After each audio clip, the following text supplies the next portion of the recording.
यार दोस्तों, देखिए बुद्ध धर्म में स्तूपा का क्या महत्व है। इसको हम लोग स्थापत्य के माध्यम से समझेंगे। सारनाथ में देखिए आपको दिख रहा होगा, जो मैं ये कि निंटर दिखा रहा हूँ। और निंटर में देखिए डबल लोटस के ऊपर भगवान बुद्ध हैं। देखिए पहले स्तूप है, फिर भगवान बुद्ध, फिर स्तूप, फिर भगवान बुद्ध, फिर स्तूप, फिर भगवान बुद्ध। इस तरीके से 1 2 3 4 5 6 7, मतलब 7 स्तूपा हैं, देख लीजिए। तो इससे पता चलता है कि मतलब स्तूपा का बौद्ध धर्म में क्या रोल है, क्योंकि भगवान बुद्ध के पहले स्तूपा को ही एज निशानी, एज मतलब पूजा जाता था, उनकी पूजा की जाती थी। और आगे हम लेके चलते हैं। ये देखिए पंचायतन मंदिर एक मिला है कनिंगम महोदय को, तो हम पंचायतन मंदिर में आपको हम लेके जाते हैं।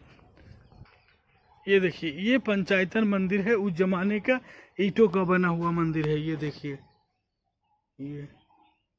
अब देखिए पंचायतन मंदिर किसको कहते हैं। पंचायतन मंदिर उसको कहते हैं कि जहाँ पे एक मुख्य मंदिर हो और उसके तरफ एक एक मंदिर हो। तो देखिए कितनी खूबसूरत सा, जैसे एक छोटा छोटा सा मंदिर है, एक हो गया उस साइड, 2 हो गया, 3 हो गया, 4 हो गया, बीच में। कितनी खूबसूरत है। ये रेलिंग बाद में बनाई गई है। ये देखिए कितनी खूबसूरत मंदिर बनी है। देखिए आप समझ सकते हैं कि किस प्रकार आज से 2,500 साल किस प्रकार से ईंटों को काट के इतना खूबसूरत सा पंचायतन मंदिर बनाया गया था। ये देखिए सामने धम्मे का स्तूपा है और ठीक इसके सामने मुख्य मंदिर जो है, मूल गंध कुटीर जो मंदिर है, उसको आप देख रहे होंगे। और ये देखिए यहाँ पे एक बोर्ड भी लगा है जिस पे आप पढ़ सकते हैं कि यह संभवतः भगवान बुद्ध के ध्यान साधना स्थल पर निर्मित एक विशाल मंदिर का भग्नावशेष है। वेनसंग के अनुसार इसकी ऊंचाई लगभग 61 मीटर थी। इसकी मोटाई दीवारों को देखकर इस पर बने भव्य मंदिर की कल्पना सहज की जा सकती है। और इतना मीटर वर्गाकार आधार पर इस मंदिर का प्रवेश द्वार पूरब के, जिसके सामने कैदाकार मंडप और एक विशाल प्रांगण है। ये और अलंकृत ईंटों की सज्जा शैली के आधार पर यह गुप्त काल में निर्मित प्रतीत होता। तो हम आपको मूल गुंद कुटीर लेके जाते हैं, जहाँ पे भगवान बुद्ध क्या है साधना करते थे। और देख लीजिए कि ये दीवारों ईंटों को देख के, इस पत्थरों को देख के आप इसको प्रतीत कर सकते हैं कि ये एक बेहद ही विशाल मंदिर का प्रांगण है। यहाँ पे कुछ हमारे बौद्ध भिक्षु जो हैं हम वो साधना कर रहे हैं इस।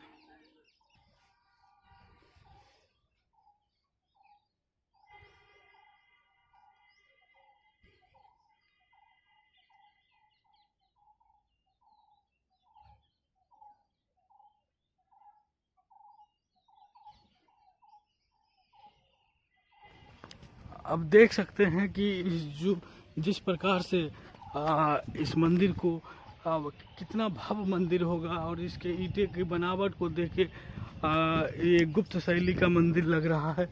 और देख के इसके पत्थर है, पत्थर के ऊपर ईंट है, आप देख सकते हैं कितना खूबसूरत सा है। और ये देखिए मतलब एक तरीके से एंट्रेंस है, गेट कह सकते हैं। और हम आपको मंदिर को दिखा रहे हैं। ये देखिए मंदिर की भव्यता, कितनी विशाल भव्य मंदिर है। मूल गुंद कुटीर, जहाँ भगवान बुद्ध विश्राम करते थे, साधना करते थे। ये भगवान बुद्ध की साधना स्थली है।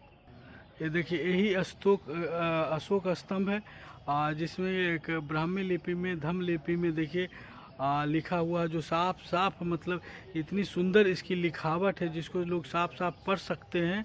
और ये देखिए यहाँ पे एक बोर्ड लगा हुआ है, और इसी की खुदाई में हम लोगों को प्राप्त हुआ था धम्म। ये जो भारत का सिंह स्थल है, इसी के ऊपर था, जो अभी तक ये कह सकते हैं खंडित हो गया है, जो अभी कहाँ पे है, म्यूजियम में है। ये देखिए एक मतलब शिलालेख है जो आर्कियोलॉजिकल सर्वे के द्वारा लगाया गया है। और इसमें ये बताया गया कि ये सम्राट अशोक के द्वारा 272 से 232 ईस्वी के द्वारा ये एकाश्म पत्थर के जो बनाए गए थे। और भारत सरकार का जो राज चिन्ह है, ठीक है, वो इसी के ऊपर से लिया गया है। आप देख रहे होंगे कौशाम्बी के कुषाण अश्वघोष के शासन के 40वें वर्ष का उल्लेख करता है।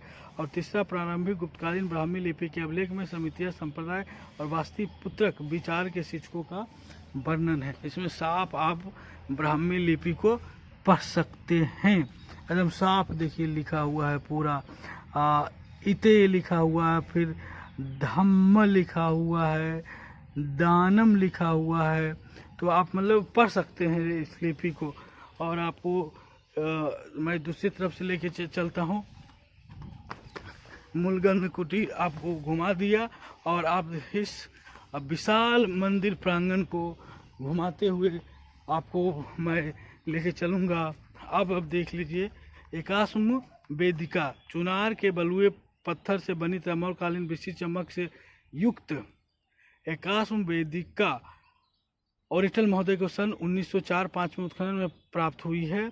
इस पर सरस्वतीवादी संप्रदाय के शिक्षकों से संबंधित अभिलेख कब प्राप्त हुए? 33 शताब्दी ईस्वी के प्राप्त हुए हैं। तो आप देख सकते हैं पूरा मंदिर परिसर मैं आपको। और ये देखिए, ये धर्मराजी का स्तूप है। जिस तरीके से ये धम्मे का स्तूप है, उसी तरीके से ये धर्मराजी का स्तूप है, जिसको धर्मराजी का स्तूप है। कहा जाता है कि ये धम्मे का स्तूप से भी बड़ा था, लेकिन ये स्तूपों को खुदाई में इसके ईंटे से कह सकते हैं कि बनारस का एक महल्ला बसा दिया गया। और जहाँ पे देखिए ये दिया गया है कि धर्मराजी का स्तूप जो है मौर्य राजा अशोक द्वारा भगवान बुद्ध की स्मृति से प्रतिष्ठित करने हुए बनाया गया था।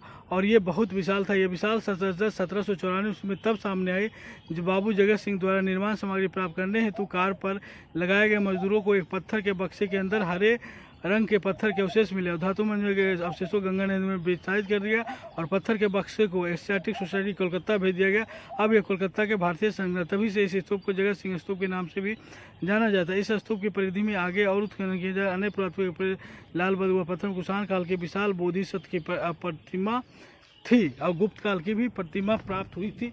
ऊपर से देख सकते हैं कि ये कितना विशाल स्तूप था, धर्मराज का स्तूप। और ये एक बार आप देख लीजिए कि यहाँ से मैं पूरे इस विहंगम दृश्य को मैं आपको कैमरे के माध्यम से दर्शन करवाता हूँ। यहाँ से आप देखिए, ये बिहार, इधर से ये देखिए बौद्ध विहार, बिहार नंबर 6। और ये देखिए धर्मराज का स्तूपा, ये देखिए मूलगंध कुटीर, उसके बाद जिन जो कुमार देवी के द्वारा बनाया गया जिन विहार, और उसके बाद Bihar number 1, Bihar number 2, Bihar number 3, Bihar number 4 और फिर ये धम्मेक स्तूपा और ये फिर धर्मराज का स्तूपा। दोस्तों, आज हमने आपको सारनाथ का सैर कराया, भगवान बुद्ध की शिक्षाओं से, भगवान बुद्ध के एक ऐसे स्थली से जहाँ एक नई धारा शुरू हुई। यही एक वो जगह है जहाँ से धर्म चक्री परिवर्तन हुआ और पूरा भारत का इतिहास बदल गया। और हम उस बदले इतिहास को, जो इतिहास का आज से 2500 साल पहले बदला था, आज मैं आपको रूबरू करवा रहा हूँ। बेहद ही विहंगम दृश्य है और अपनी विरासत से मिलिए और आइए सारनाथ और ज़रूर दर्शन कीजिए भगवान बुद्ध की इस स्थली पे, भगवान बुद्ध की इस ज़मीन पे जहाँ भगवान बुद्ध के चरण पड़े हों। बहुत बहुत धन्यवाद। देखते रहिए हिस्टोरिका इंडिया। लाइक करिए, सब्सक्राइब करिए, कमेंट करिए।